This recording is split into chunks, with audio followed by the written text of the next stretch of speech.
If you see news happening, call the News 12 hotline. News can and will break at any given moment. And when it does, we want to hear from you.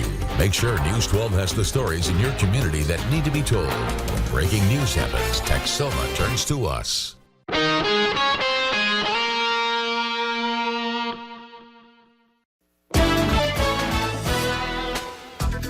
A Texoma city considering changing Columbus Day to Indigenous Peoples Day, why some residents say the name change is overdue.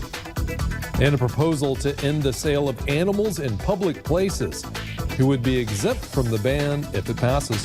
Plus, a petition submitted in Oklahoma to legalize recreational marijuana. How many signatures have to be collected to get it on the ballot? News 12 at 5 starts now. Live from 12 Studios. This is News 12 at 5. Welcome to News 12. I'm Jen Phillips. And I'm Dan Thomas. The City Council in Ada is planning to make a decision on whether to replace the city's Columbus Day with Indigenous Peoples Day. News 12's Shelby Dollar is live where that meeting will take place. Now, Shelby, why has this city decided to consider this change? Dan, Jen, I'm here at the City Hall West Annex, where the City Council will meet soon to decide if the second Monday in October will be renamed to Indigenous Peoples Day. Now, the Ada Multiculturalism Committee tells me they work to provide advice and recommendations to the City Council on how to better represent all the cultures in the city. A discussion took place at a recent meeting around Columbus Day this year, and the committee voted to bring this item forward to the council. The city tells me there are several other cities in the state who have adopted Indigenous Peoples Day and would be joining a growing trend if the item passes tonight. Changing Columbus Day to Indigenous Peoples Day has actually been a movement that has been in the works for a while around the country. A number of cities and communities have already done this. And naturally, we have a large Native population here, and this is important to a lot of people. Now, the City Council meeting will be here at the City Hall West Annex Conference Room at 5:45 tonight. For now, live in Ada, Shelby Dowler, News 12. Well, the Sherman City Council is voting tonight on an ordinance that would prohibit the sale of animals in public places like parking lots. The proposed ordinance will apply to all animals, not just cats and dogs. The Sherman Animal Services manager says he believes it will help reduce the number of animals that end up in the shelter. We believe it will help reduce disease as well, because many of these backyard breeders, if they're not able to sell the puppies, then they'll go and dump them. At 6, we'll have the decision from the City Council.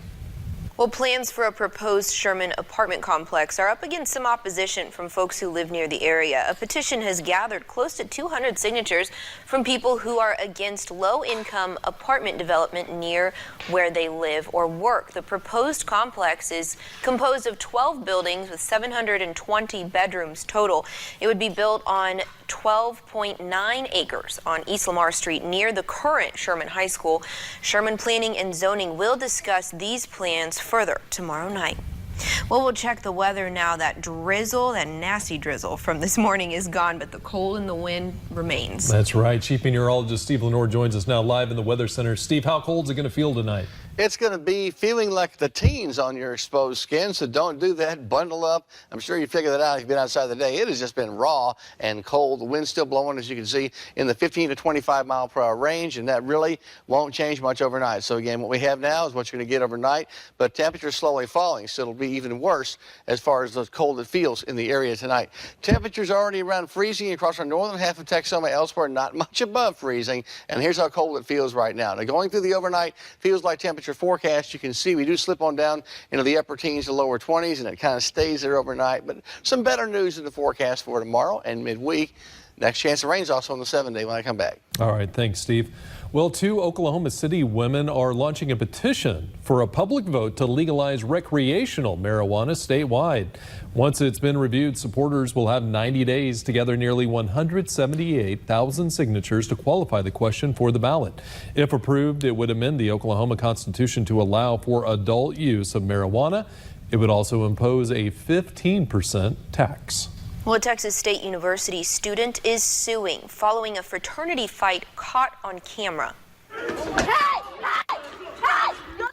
So that video captures the frantic screams of Nick Panagiotopoulos the moment, he says, a group of Pi Kappa Phi fraternity brothers started attacking him. His attorney says the October incident landed his client in the hospital.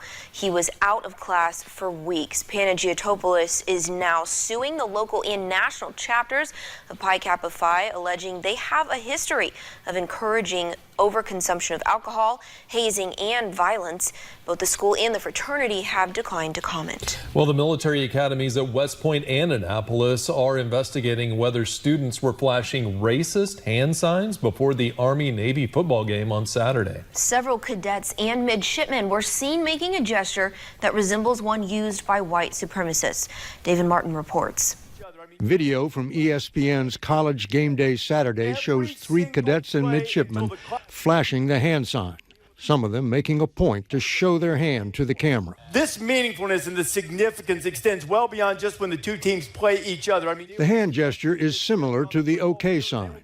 Up 4 or down 40, they play their guts out. But the Anti-Defamation League's Jonathan Greenblatt says lately it's been used by white extremists, including the Christchurch shooter in New Zealand and by white nationalists at a Portland, Oregon rally in August. That was a white power gesture. White power being kind of the expression often used by right-wing extremists to symbolize and kind of speak to their belief in white supremacy. But sometimes the hand signal is also reportedly popular among junior military members as part of the circle game, where if another person looks at it, they get punched. Greenblatt says it's too soon to say what these young cadets were doing. And so, again, I can't ascertain the motive of these kids. I'm glad that the universities will investigate. This will allow the universities to hold a conversation about issues of tolerance, issues of respect, issues of diversity, issues of equity. A member of the Coast Guard was caught last year flashing a similar hand signal in the background of a television interview in the aftermath of Hurricane Florence. He was reprimanded and removed from hurricane duty. David Martin, CBS News, the Pentagon. Well, after a public backlash, the Hallmark Channel is reversing its controversial decision to pull ads featuring a lesbian couple kissing at the altar. The CEO of Hallmark is now apologizing and says the company is, quote, committed to diversity and inclusion.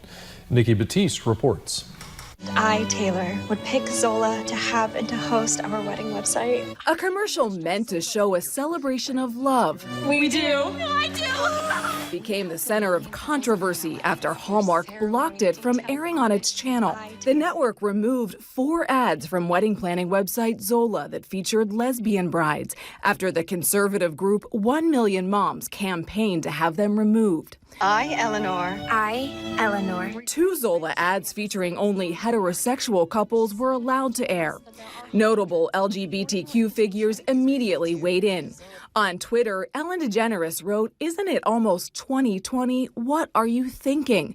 Democratic presidential candidate Pete Buttigieg tweeted, "Being family-friendly means honoring love, not censoring difference." I think tonight was a success. Since its season launch on October 25th, the network says it's reached 50 million total viewers. Hallmark Channel in the past had not done that before. They've been very inclusive and diverse with their programming. Sarah Kate Ellis, president and CEO of the LGBTQ advocacy group GLAAD, says Hallmark bowed to the pressure from 1 Million Moms without doing research on the group. They're an anti-LGBT group that only targets television and film and commercials that have LGBTQ people in them. Ellis hopes this will be a lesson on the importance of representation and inclusiveness. I do think because they took responsibility, they apologized, and they did it quickly, that a lot of people will go back to the Hallmark Channel.